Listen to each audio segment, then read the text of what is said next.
Saludos, estimado colega y alumno.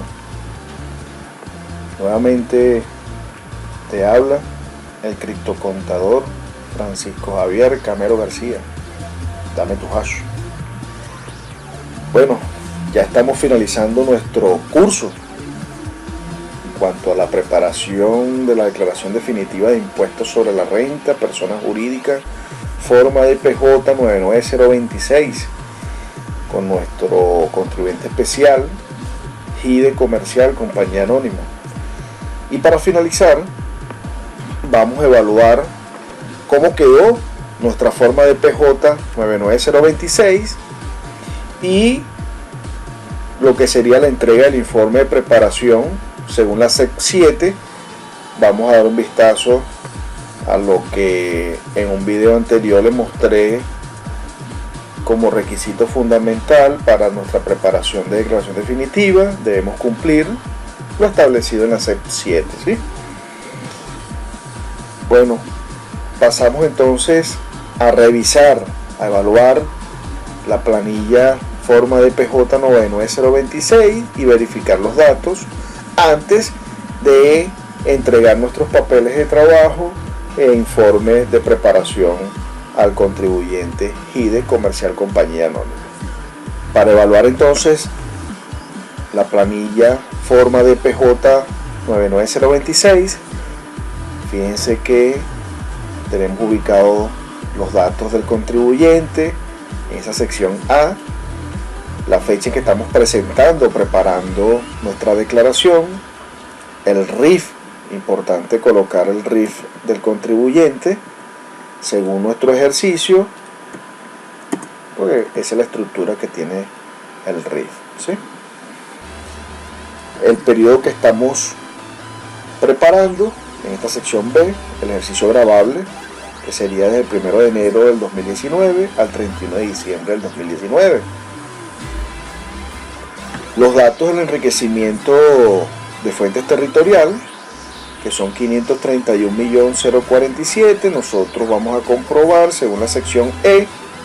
Nos dirigimos a la sección E, que sería entonces el estado demostrativo de ingresos, costos, gastos y conciliación fiscal de rentas fuente territorial. Fíjense que tenemos nuestros datos contables, nuestra conciliación fiscal de rentas, más o menos, y aquí tenemos el importe neto. Les recuerdo que también en nuestra hoja de conciliación fiscal yo les dejé por acá un cálculo para comprobar que hayamos entonces aplicado las tarifas correspondientes según nuestra ley, que paso a mostrar. 50 por acá, ¿sí? Donde comienza de las tarifas y su aplicación y del gravamen proporcional a otros enriquecimientos. Aquí en el artículo 50 nos indica que el enriquecimiento global neto anual obtenido por los contribuyentes, a que se refiere al artículo 8 de este decreto, se gravará, salvo disposición en contrario, con base en la siguiente tarifa expresada en unidades tributarias. Esta tarifa número 1 básicamente se aplica a las personas naturales. Hay que revisar ese artículo 8, ¿no? Personas naturales o asimiladas a esta. En los casos, parágrafo único, en los casos de los enriquecimientos obtenidos por personas naturales no residentes en el país, el impuesto será del 34%. En el artículo 51 nos indica que a todos los fines de este decreto con rango, valor y fuerza, se entiende por persona no residente aquella cuya estadía en el país no se prolongue por más de 183 días dentro de un año calendario y que no califique como domiciliaria en la República Bolivariana de Venezuela conforme a lo establecido en el Código Orgánico Tributario. Las personas a que se refiere el encabezamiento de este artículo se consideran como residentes a los efectos del mismo cuando hayan permanecido en el país por un periodo continuo de más de 183 días en el año calendario inmediatamente anterior al del ejercicio al cual corresponda determinar el tributo. En nuestro artículo 52, artículo que aplica para nuestro contribuyente especial, nuestro sujeto pasivo especial y de comercial compañía anónima, nos indica que el enriquecimiento global neto anual obtenido por los contribuyentes que se refiere al artículo 9 de este decreto con rango, valor y fuerza de ley se grabará salvo disposición en contrario con base en la siguiente tarifa expresada en unidades tributarias. Y aquí él, nos muestra varios tramos que van de la fracción comprendida hasta 2.000 unidades tributarias, aplica el 15%. Yo, como les comenté en video anterior, pedí investigar a los alumnos, o normalmente pido investigar a los alumnos que cursan el diplomado de asesoría tributaria en nuestra prestigiosa institución educativa y de PROCOP, que investiguen dónde está el desgravamen, el sustraendo, cómo se calcula, si está en la ley, porque sí, nosotros nos encontramos unas tablas que nos dan el sustraendo, pero no sabemos si está bien calculado, si eso está establecido en la ley, de dónde sale, de dónde nace ese sustraendo. Entonces pido exactamente a los estudiantes, igual les pido a ustedes, por favor investiguen. Ustedes lo tienen en la tabla, yo les puedo adelantar que es una ecuación matemática, pero hasta allí. Una ecuación matemática para evitar tener que pasearnos por cada tramo, pero usted, por favor, le pido investigue. Es importante que en este artículo 52, que aplica a los contribuyentes ordinarios, pasivos, sujetos pasivos especiales, ¿sí? A todos aquellos comerciantes, industriales, fíjense que en el parágrafo primero nos habla aquí de los enriquecimientos netos provenientes de actividades bancarias, financieras, de seguros, reseguros, obtenidos por personas jurídicas o entidades domiciliadas en el país, se gravarán con un impuesto proporcional del 40%.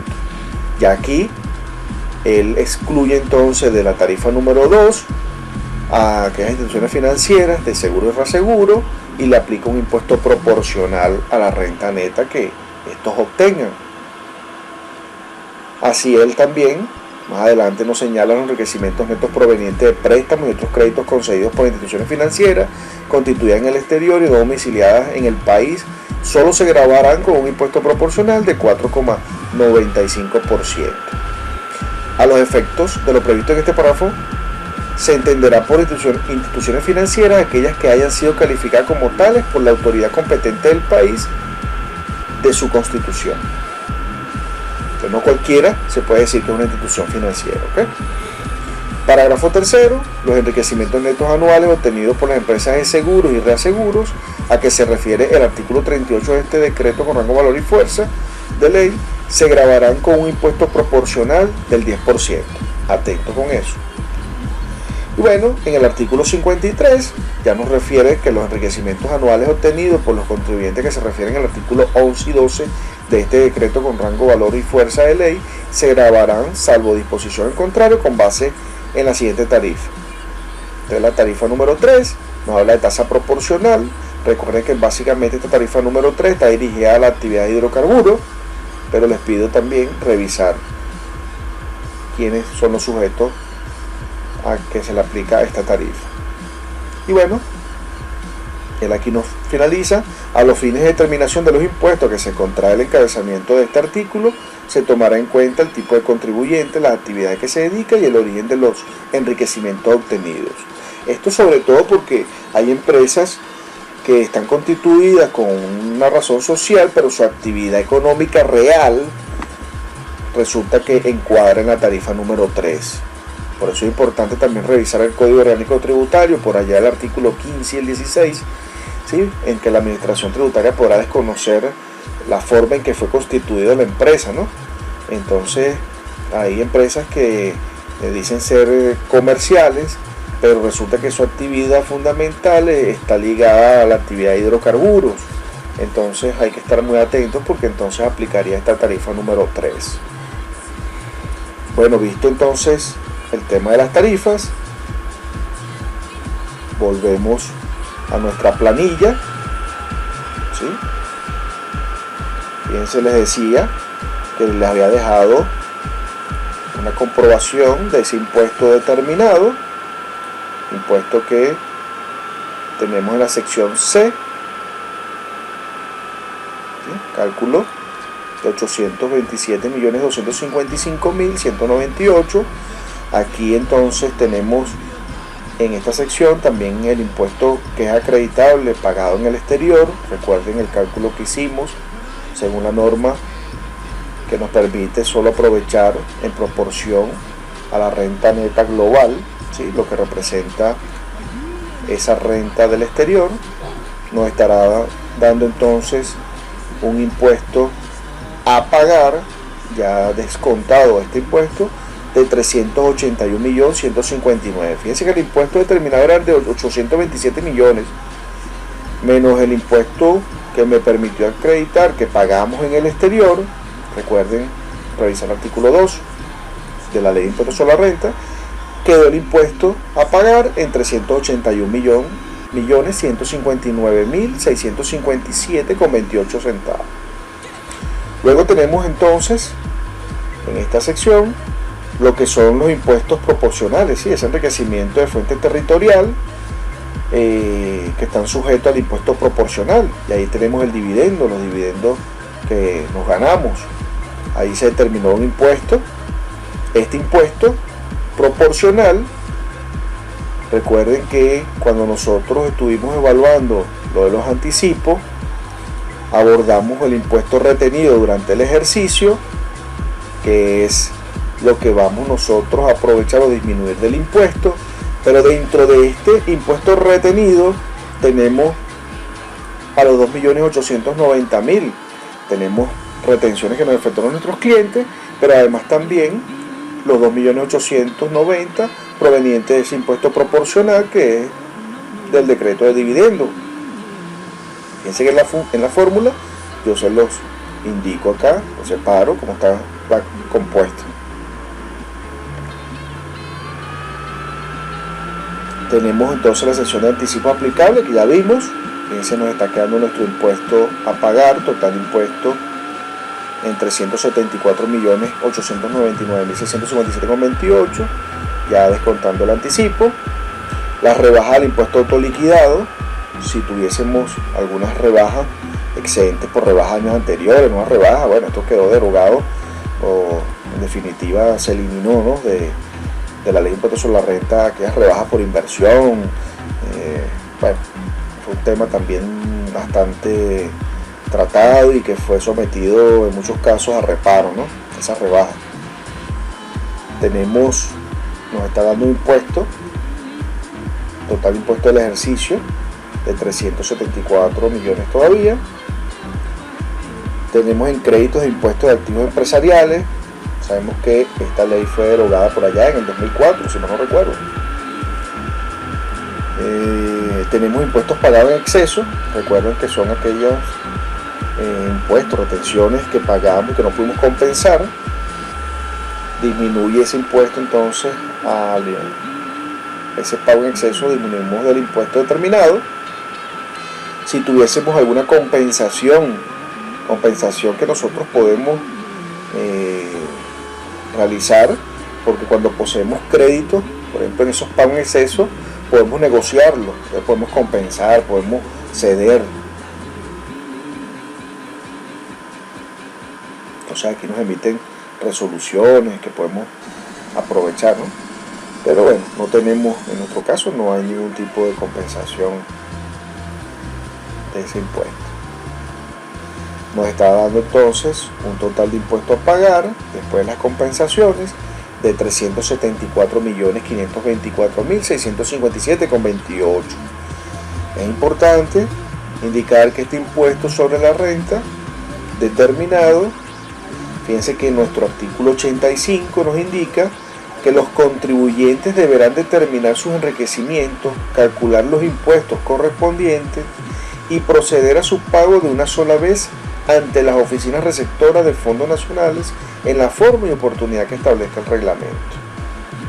Entonces vamos a verificar qué nos dice el reglamento, un poco para cerrar el capítulo de lo que sería el pago de la determinación de la declaración definitiva. Nos vamos a dirigir específicamente al artículo 172, donde nos indica que las personas jurídicas En este caso, nuestro contribuyente es una persona jurídica, es un sujeto pasivo especial, pero se considera persona jurídica, ya lo vimos, porque es una compañía anónima, ¿sí? Entonces, deberán presentar declaración definitiva y efectuar el pago del impuesto en moneda de curso legal. Esto también es un tema hoy muy discutido porque se ha incorporado por allí el tema de los criptoactivos, y cada vez que nosotros abrimos un video tutorial conversando acá de la declaración, bueno, me presento como criptocontador porque es una materia que he abordado. Vamos a decir que soy entusiasta en la materia de los criptoactivos, y bueno, un poco para resumirle,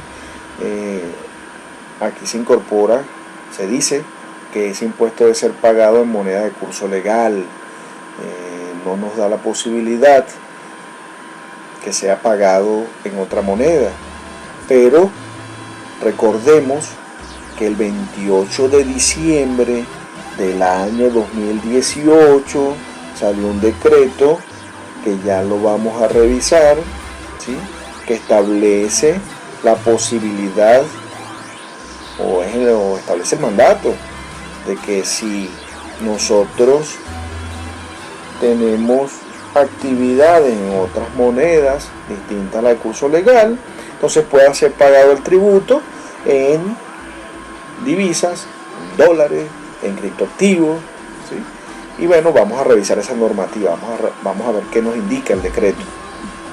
Bueno, fíjense que revisando entonces lo que les he comentado en cuanto al decreto que establece el pago distinto a la moneda del curso legal, ¿no? La posibilidad de pagar entonces los tributos en divisas, en criptoactivos. Fíjense que ese decreto está incorporado o fue publicado en la Gaceta Oficial 6420 extraordinario el 28 de diciembre del año 2018. Y este decreto es un decreto presidencial que tiene el número de decreto 3719, mediante el cual los sujetos pasivos que realicen operaciones en el territorio nacional en moneda extranjera o criptodivisas autorizadas por la ley deben determinar y pagar las obligaciones en moneda extranjera o criptodivisas. Bueno, aquí vamos a decir es abierto en cuanto a los tributos, ¿no? Deben determinar esa obligación. La obligación puede ser a nivel de materia del impuesto al valor agregado, que ya por ahí también comentamos algo, y en materia de impuestos sobre la renta, como otras normativas a nivel de aduana, a nivel de importación, exportación, ¿no? Pero vamos a ver qué refiere ese decreto 3719. Fíjense entonces que el decreto 3719, publicado en Gaceta Oficial el 28 de diciembre de 2018, Día de los Inocentes, recuerden. Acá el decreto nos dice que en el marco del estado de excepción y de emergencia económica, mediante el cual los sujetos pasivos que realicen operaciones en el territorio nacional en moneda extranjera o criptodivisas autorizadas por la ley deben determinar y pagar las obligaciones en moneda extranjera o criptodivisas. Bueno, aquí cabe también destacar que nos dice que son aquellas operaciones autorizadas por la ley, ¿no? No sé si el contribuyente, son esas preguntas que uno se hace, ¿no? Resulta que realizó una operación y utilizó otro criptoactivo, otra moneda que no está autorizada por la ley. En este caso estamos hablando de criptomoneda, la que está autorizada en este momento, bueno, es el Petro, pero si el contribuyente utiliza otro criptoactivo, ¿será que entonces tendrá que utilizar la unidad de cuenta Petro, ese valor como unidad de cuenta para establecer los tributos? Bueno, todavía no tenemos una reglamentación en cuanto a la determinación del impuesto sobre la renta y la forma de pago distinto a una moneda de curso legal, porque la moneda de curso legal a la fecha, 28 de marzo del 2020, que estamos nosotros preparando este tutorial, este curso, no tenemos esa reglamentación. Pero bueno, acá en este decreto, fíjense que voy a ir directamente al artículo que nos establece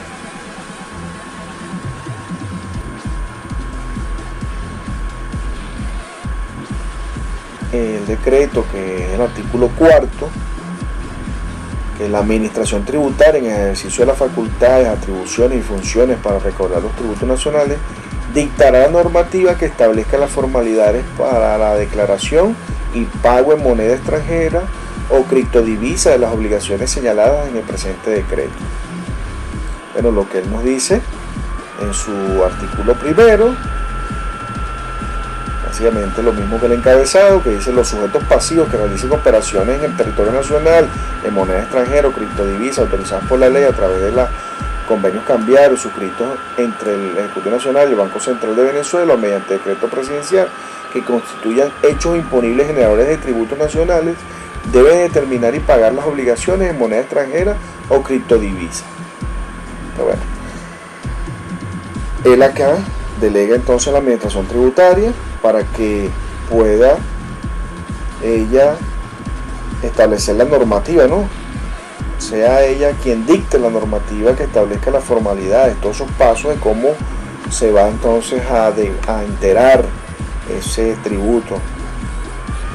Pero bueno, importante traer a colación este decreto, que está relacionado con lo establecido entonces del pago del impuesto sobre la renta, que ya vimos que el reglamento nos indica se va a hacer en un solo pago, en una sola porción, pero en moneda de curso legal.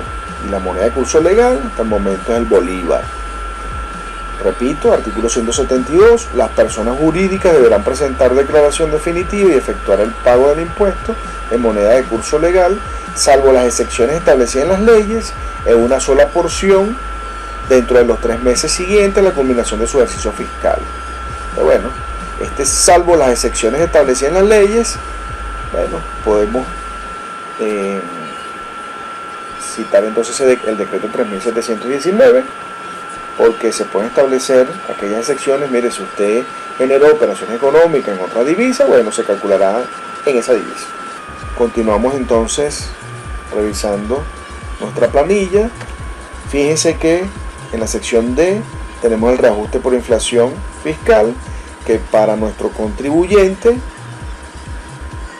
GIDE comercial, compañía anónima, no aplica, porque los sujetos pasivos especiales quedaron excluidos en esta reforma del año 2015 para aplicar entonces el ajuste inicial y el reajuste regular por inflación. Por tanto, bueno, dejamos en blanco. Ya vimos lo que fue la sección E, que fue el estado demostrativo de ingresos, costos, gastos y conciliación fiscal de renta, fuente territorial.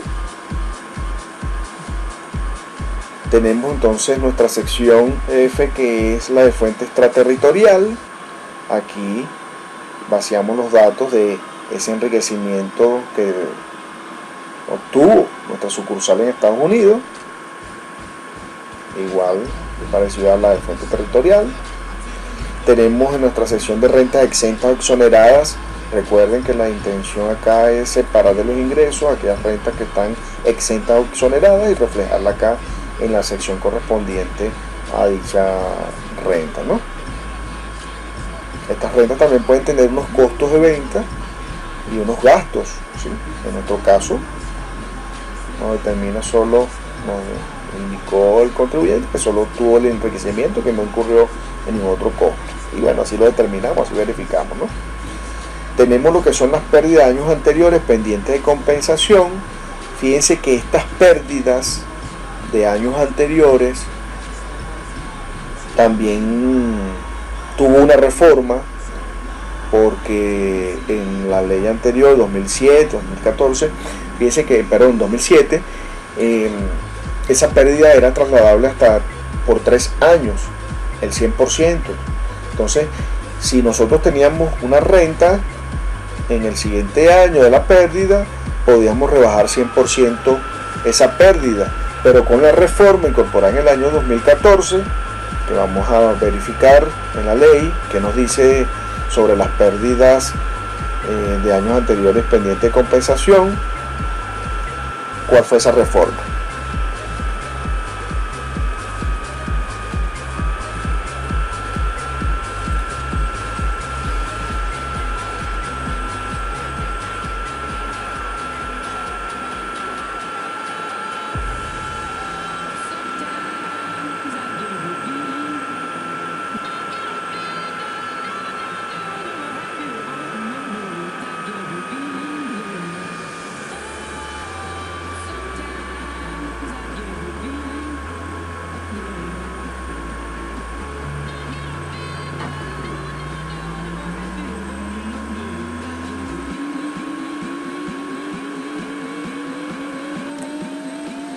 Ok, fíjense entonces, consultando la ley de impuestos sobre la renta del 2014, aquí hago una acotación. Recuerden que nuestra ley que está vigente para efectos de esta declaración definitiva es la del 2015, pero lo que quiero es mostrarles a ustedes que en la ley del 2014 es donde se incorpora esta reforma en cuanto a las pérdidas netas de explotación, el lapso y cuánto es lo que podemos nosotros aprovechar por cada ejercicio, ¿no? Cuánto podemos compensar de esta pérdida. Entonces fíjense que en el 2014, en el artículo 55, las pérdidas netas de explotación de fuente venezolana podrán imputarse al enriquecimiento de igual fuente siempre que dichos enriquecimientos se obtuvieran dentro de los 3 periodos de imposición siguientes a aquel en que ocurrió la pérdida y dicha imputación no exceda en cada periodo del 25% del enriquecimiento obtenido. Las pérdidas de fuente extranjera solo podrán imputarse al enriquecimiento de igual fuente en los mismos términos previstos en el encabezamiento de este artículo. Y bueno, nos indica que el reglamento establecerá las normas de procedimientos aplicables a los casos de pérdida del ejercicio y de años anteriores. Fíjense que cuando nos dice que el lapso en que podemos nosotros trasladar esa pérdida es hasta 3 periodos de imposición, ¿sí? Siguiente al que fue generado. Pero además nos dice que si nosotros en esos siguientes ejercicios tenemos una renta, vamos a poder descontar o aprovechar de la pérdida solo hasta un 25% de la renta obtenida en ese siguiente ejercicio. Calculamos ese 25%, vamos al supuesto, tuvimos una pérdida de 100 bolívares en el ejercicio 0, ¿no? De 1. En el ejercicio 2 tenemos una renta y esa renta es de 50 bolívares. Esa renta de 50 bolívares nosotros no podemos disminuirle 50 bolívares de las pérdidas de 100 del ejercicio anterior, sino que debemos calcularle a esos 50 bolívares de renta el 25%, y ese 25% será entonces el que podemos aprovechar de las pérdidas del ejercicio anterior. Si nosotros tenemos una renta en el ejercicio número 2 de 2.000 bolívares, a esos 2.000 bolívares determinamos el 25%, nos dan 200, hablamos de 2.000 bolívares, nos dan 500 bolívares de estimación del 25%, pero como nuestra pérdida fue de 100, entonces quiere decir que sí la podemos aprovechar completa, que serían el 25% de la renta que se generó en ese segundo ejercicio. Pero atento con esto, porque entonces tengo que estar pendiente del lapso de la pérdida, o sea, el lapso transcurrido, si tenemos renta o no tenemos renta, y si esa renta cuando aplicamos el 25%, cubre total, parcial, o me establece exactamente el límite. Mira, no puedes aprovechar los 100 bolívares completos, solo podrás aprovechar, como tuviste una renta de 50 bolívares, el 25% de esos 50 bolívares. Entonces decimos que será un 12.5%, un 12.5 bolívares de la pérdida de 100 que voy a poder aprovechar. Entonces, atento con esto, ¿no? Es una de las reformas. Eso ya en nuestra ley de impuestos sobre la renta 2015 se mantiene idéntico en este artículo 55 de la ley de impuestos sobre la renta del año 2015, ¿sí? Entonces, sobre todo es para hacer énfasis en que la reforma fue en el año 2014. En nuestro caso, la empresa no refleja ninguna pérdida de ejercicios anteriores. Acá también nos segmenta las pérdidas de frente territorial, extraterritorial. Si tenemos excedente, nuestra sección excedente de rebaja por inversión de años anteriores, crédito acumulado de impuestos de activos empresariales, el impuesto pagado en exceso en ejercicios anteriores, que ya lo detallamos, que vimos, nuestra sección J del estado demostrativo de impuestos pagados de fuente extraterritorial, regalías, en nuestro caso no aplica, y dividendos pagados en el ejercicio.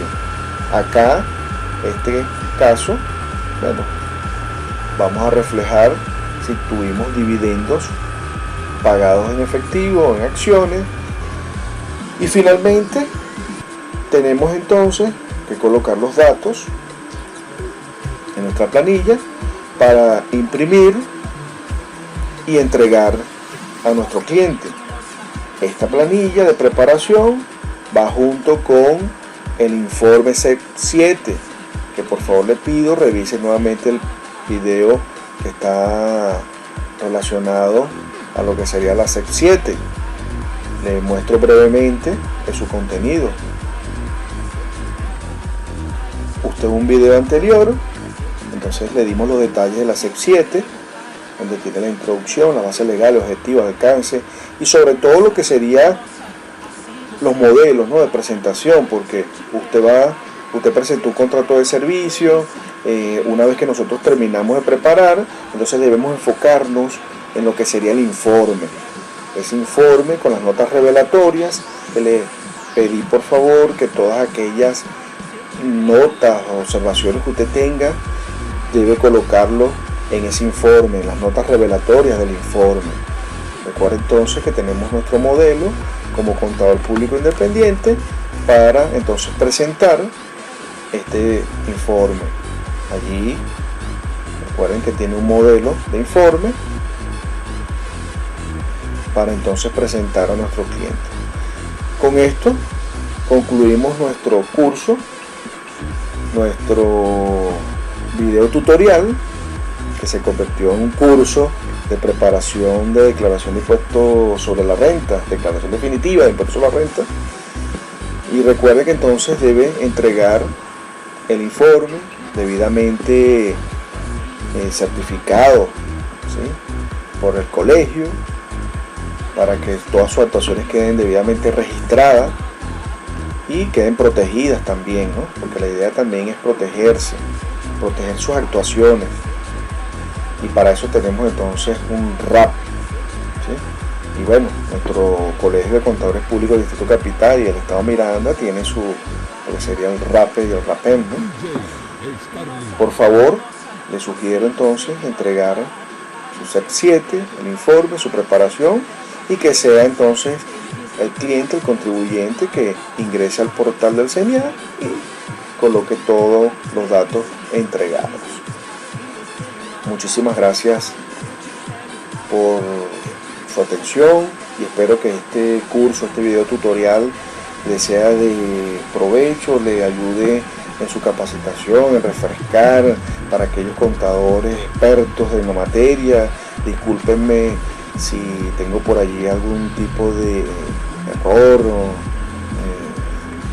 llámese error ortográfico, a veces también, bueno, de no poder hallar la palabra adecuada y transmitir el concepto o el mensaje apropiado, o por lo menos que usted le pueda llegar más claro, pero he hecho este curso, este video tutorial con todo el cariño y aporte que quiero darle a ustedes. Nos seguimos viendo, esperemos poder coincidir ya sea en nuestro colegio de contadores públicos o en la institución IDEPROCOP, o en cualquier charla o evento que podamos por allí estar ofreciendo en materia tributaria, en materia de criptoactivos, que son las materias que te apasionan. Lógicamente la parte contable me apasiona, ¿sí? Pero estas dos, me he especializado, comillas lo he especializado, porque todavía sigo estudiando y digo que uno jamás, eso de ser especialista, para mí no lo veo de esa manera, ¿no? Porque en la materia tributaria, en materia de criptoactivos que hoy en día está en nuestro plano económico, tenemos que estudiar muchísimo y hay una cantidad de cambios y prefiero que me digan entusiasta en la materia tributaria y en la materia de criptoactivos. ¿Okay? Pero muchas felicidades por acompañarme y gracias.